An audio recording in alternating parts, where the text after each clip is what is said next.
Hi there, it's CJ Miller. I'm outside of my apartment in downtown Shreveport. I'm outside in the balcony, and um, well, here's the deal. Um, Come check us out. We're across the Red River from beautiful Bossier City, Louisiana, and always some fun things to do. Today, though, I saw a movie. I saw a movie, and we saw it in a theater, which is something that I don't get to do that much of, too much.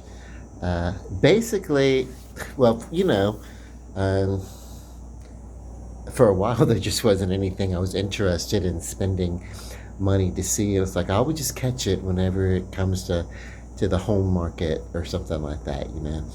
But the movie that I did see, and it was, well, I went there thinking we would see something interesting.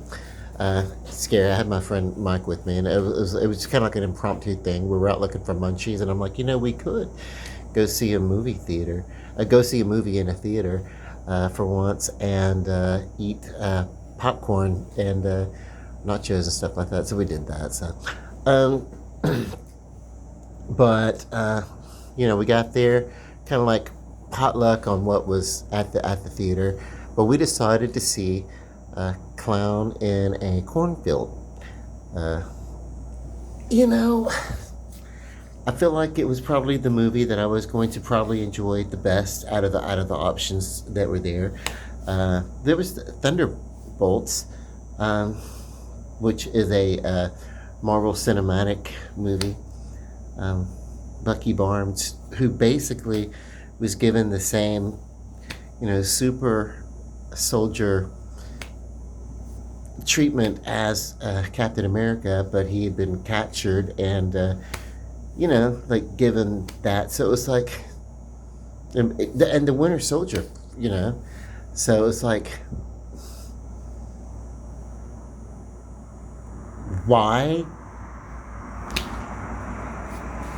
You know what? I guess because he had been like hypnotized or brainwashed or something. I always figured if there was going to be like an heir apparent to Captain America, and not having kept up with the comic books, I thought it would have been Bucky Barnes or something like that, because he didn't age either, right? Like, so.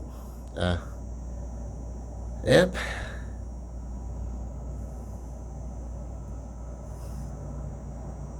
Isn't it weird?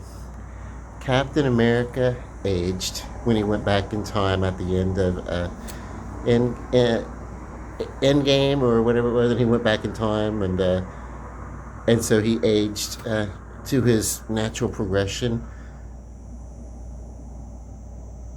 But Bucky Barnes never did, So was he also frozen in time since? I don't know. Um, like, because that's why Captain America. That's why he was preserved. He fell into the ice, trying to stop a plane from you know bombing and all this kind of stuff. So he ended up crashing the plane uh, into the icy glaciery uh, North Atlantic or something like that instead of you know yeah. So that's and then he was frozen, and then they brought him back out of the ice. Yeah, I didn't write him, people. I didn't write it. It was fair enough. But then we have Bucky Barnes. So was he frozen and preserved and then brought back? I don't know. But anyway, this is not that review. It's like so funny. When you look back, it's like, take me this long to ask these questions. After Endgame and Captain America went back in time and then he aged, why didn't Bucky Barnes age? Whatever. I know it was not the exact same formula, but whatever. Anyway, uh, we're here to, or I'm here to talk about Clown in a Cornfield. Um, I like it. Uh, it was a nice throwback to the 80s slashers. Yeah, because that's basically what this was. But it had a twist. It had a, it had like, it played a little bit more leaning to the social commentary. Um, uh, this is, I don't want to spoil it too much, but I will say that there are a couple of characters who have, so by now, this is the point. If you don't want to hear spoilers or anything like that, just go ahead and don't worry about listening to the rest of this. Uh, but there's a couple of characters, and they have, it's revealed that they have a relationship, a troubled relationship, but it's been an ongoing relationship, and it is a, same-sex relationship. And that's about all I'm going to say about it. But, it's like, and then the other characters, when it comes out, they're like, oh, and it's like, well, it's nice to see some representation about that kind of stuff, some diversity and everything. However, that is about as progressive as this film gets, because it is set in a small town, and it's the whole conversation throughout the whole film is all about older generational values compared to modern values, and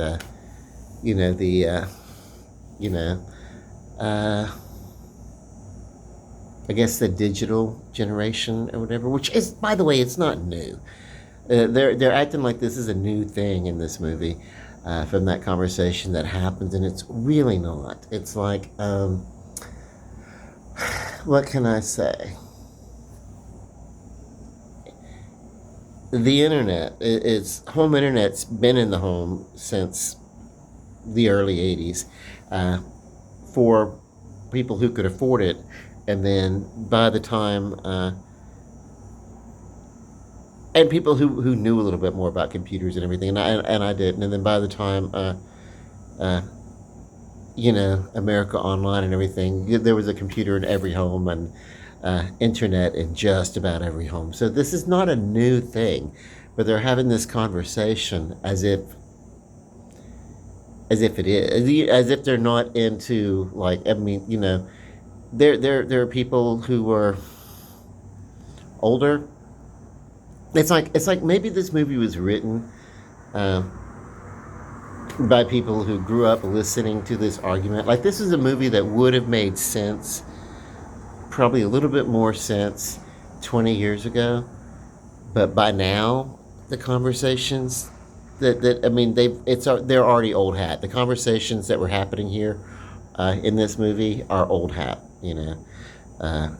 generational, like, older generations and the newer generations, and this, and all this, and by the way, which kind of like is the, yeah, I don't know, I don't really want to spoil too much more, but the progressiveness that they think this film is leaning towards, it's not really progressive, because it's not something that hasn't, it hasn't been new in forever, and yeah. And there is a subtext of, when they're talking about, older values versus modern values, there is a subtext of,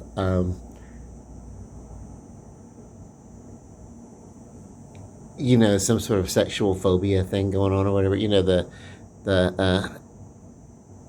but what,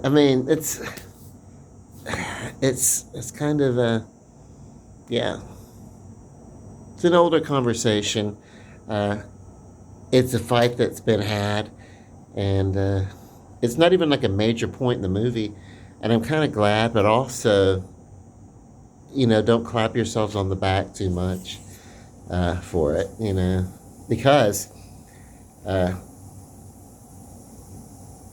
Well, in the tradition of the 80s slashers, um, uh, if there is someone of a different race other than Caucasian, they don't make it. They don't. So I mean, that's it's not as progressive. So kudos on this film for not placating too much. But it's not a movie that's deep. You know what I mean? It's not a movie that's you look at it and it's deep. It is a movie for the um, younger movie goer. It placates because it is a teen slasher. It's teens getting cut up, and so naturally it's going to take their side in an argument or review or something. All the tropes are there. Uh, yeah, all the tropes are there. It's not that there's no real twist. You know. To this movie. But it was a fun time. It was a fun movie. If it gets offered on a large IMAX screen, you don't need to pay to see it. If you're somewhere where it gets offered in 3D or something, I don't think it's going to be offered in that. But you wouldn't need to pay for it. I mean, there's some pretty fun kills, and there's a little bit of splatter, but it's it's a fun horror movie. It's not one of these deep movies where they grab somebody and torture them to death for like 25 minutes. I don't like torture horror. I don't want to see someone that one or two people just get tortured slowly until their demise. I mean, I want to get into it, and I'm very old school. I guess I'm an older generation, in the way that I like the slasher spin. I thought that was kind of a twist where it was like you had people in a slasher film, and at one point, one of the characters even said something. It's like we're in a slasher movie from the '80s or something. One of the characters makes that. But then there's the joke, and I don't think. It's stupid because we know in all practicality, everybody knows how a rotary phone works. There's in a small town that they're in, they would know how a rotary phone works. It wouldn't be, but at one point a character is like trying to make a phone call. And they're like, what kind of phone is this? And they're trying to figure out how to work a rotary phone. And it's like, no, it's not so far gone that you forget. It's kind of like, you may, today, everybody may be like cooking in an electric oven, but everybody still knows how a gas oven works, Or maybe that's not a good enough analogy. Just because there's a couple of innovations made, you don't forget how to socially we don't forget, like just because there's digital, that we're watching a lot of stuff on digital now, we would still know how to work a DVD player, and because it looks exactly the same way almost, the remotes, as say in a digital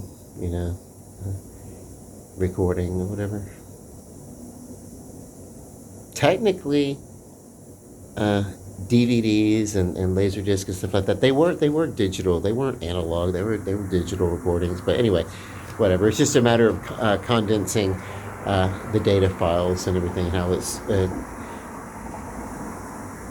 it's coded, whatever. But I'm not that kind of an expert. Anyway, I'm starting to geek out, and I'm also the kind of geek that's not necessarily technically educated beyond, hey, if you take this wire and you connect it, and the ends that connect are compatible, then you can get one signal from inside of the other. So I'm technical enough to get a signal through a network, but I'm not technical enough to actually write the signal, write the coding that's going through the network. There's very little that I can tell you about computer coding.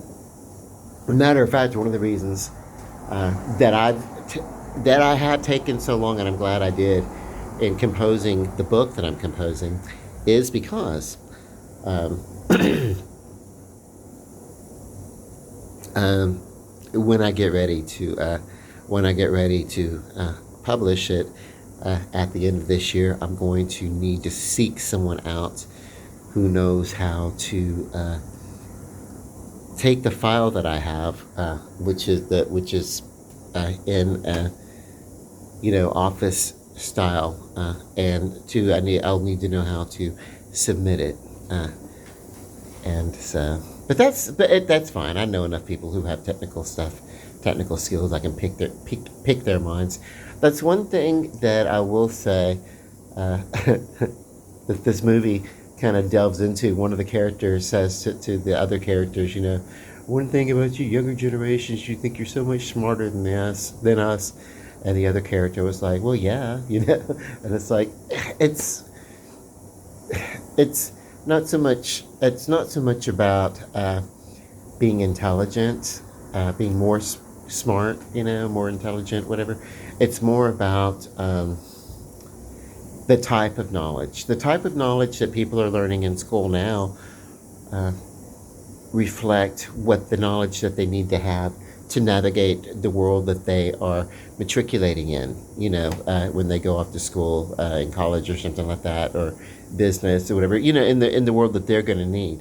Whereas, say, I knew a guy when I was in my 20s. I knew a guy in his 50s, and he was twice over a PhD, and had been responsible for working at research math at University of Houston, and helped formulate some codes that got Neil Armstrong and company on the moon. And however, by the time my arrogant ass was in my 20s, and he'd be talking to me about this, and it'd be like, well, this is great, but this is also not new, and all this, you know what I mean? So data gets outdated, put it that way, and knowledge gets outdated. I'm sitting here talking to you on a handheld thing that started out being a phone, but now that's the least of what we do on this thing, is talk to each other as if it's telephone. It's essentially a television studio in our hands, and in that capacity, every bit of knowledge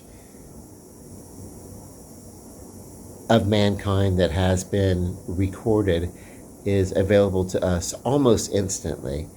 And so it's kind of like, yeah, I mean, it's like, it's not even a competition anymore of who's smarter than who, which generation, city versus small town, or generation or that, because it's like, if you can access the internet, it's basically like, anything that you need to know. We used to have this thing. It's a big stack of books called encyclopedia, like an encyclopedia, and schools had them, but every few years they would get updated, and they would need to get updated because new information came out, old information got credited, expounded upon, or discredited, and so or the more important details of things became less and less important, in the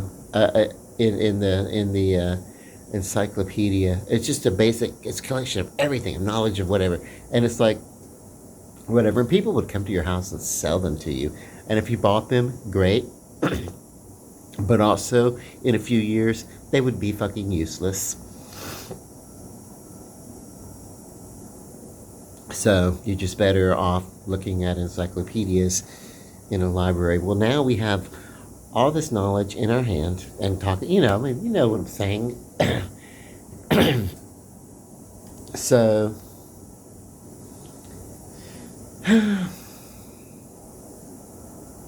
but what's going to be next, I wonder? That's kind of cool. Anyway, never mind. Go see the movie, but go see it in a standard movie theater at your standard theater rate. And the reason why it's getting a standard price instead of a matinee is because I did actually pay to see it in a theater. And it was a good popcorn flick. We actually had popcorn. It was not a cheap thing, but the thing that was expensive about it was basically the popcorn and the nachos and the drink. And it was like,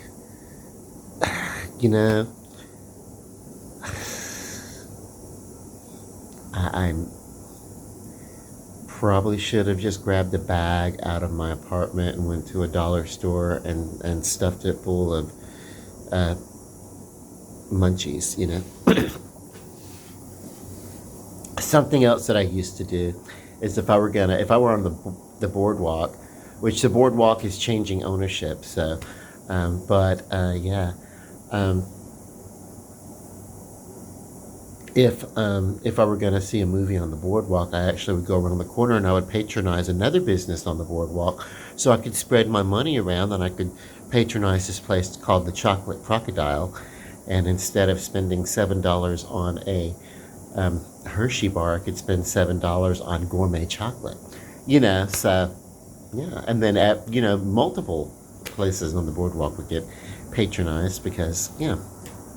But, right now, the theater is one of the few things that's still open as they're changing ownership and everything. I'm excited to see what's going to come next.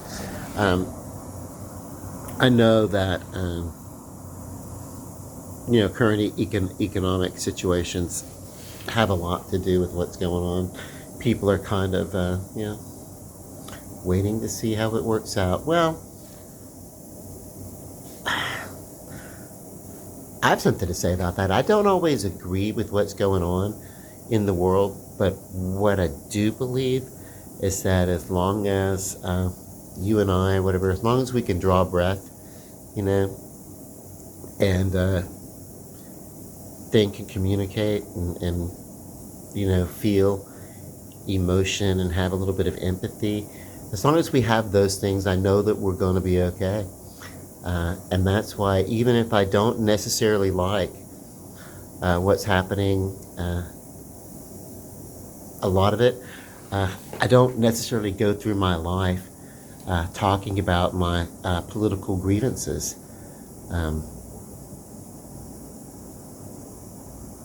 Because,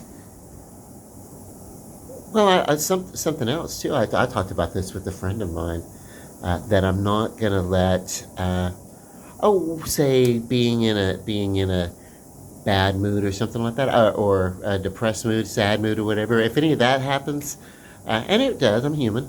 So when that happens, I'm not gonna let that stop me from. I'm not gonna let it paralyze me and prevent me from experiencing life. The living of life, the camaraderie of my fellow human being. That's fine. What do they say? Move a muscle, change a thought, and then if you change a thought, you move a muscle or whatever. I don't know. I guess it works both ways. You can take a train of thought, a really rough train of thought that's affecting your mood, or you can just take the mood that you're in. And this is a technique called meta mood, meaning you just go beyond your mood. You can be like, you know what? I'm not gonna feel this way anymore. I'm just gonna stop, and I'm gonna make a decision to not feel this, and I can change the mood that I'm in instantly in any, and which works for me, especially since I am bipolar and I do rapid cycles sometimes. But so yeah, I could change, all right. Don't believe me? Just wait about 5 seconds. Um, for instance, I'm talking about this movie, Clown in a Cornfield, and then I just talked about a whole bunch of other stuff that have nothing to do with the movie, just in the context of, because that's just how my mind works. There's always like several things going on, uh, you know. Uh, I did get some supplies, some paint, so that's kind of cool. I wanted to get some better paint for what I was working with. Okay, so I have a great nephew who's going to be graduating his middle school. And we're very proud of him. So we'll be at the his graduation early in the morning, and in here, and then what else? Not too much going on. Not too much going on. I did, like I said, I did a short with the amplifier that I got. That was fun. Got it from Guitar Center. I'm gonna have to look up the stats on it and everything. What I wanted to know mostly, because it was a used amp and it was it seemed to be a very affordable amp and everything. So what I wanted to do is I plugged in a cord, plugged it into a guitar that was there, and played a little bit, and it's like, you know what, I think this is gonna work. It's because I'm here in an apartment, so it's like I can't take an amp and turn it like all the way up, and you never should anyway. But even like, yeah, it's gonna be fun. I'm gonna get to play a little bit more electrified. you know I had a smaller amp here that I would plug in, but I don't think it was working out, because as soon as I plugged it in, like after just a few minutes, it would start to smoke, and that's not a good sign. I don't care when something's smoking. Thing gets turned off, it gets unplugged, and I don't fool with it anymore. I'm not trying to burn a house down. Uh, Clown in a Cornfield, rated S for standard theater ticket price or whatever. Yeah, S for standard. And love and light. God bless. Peace. Good night.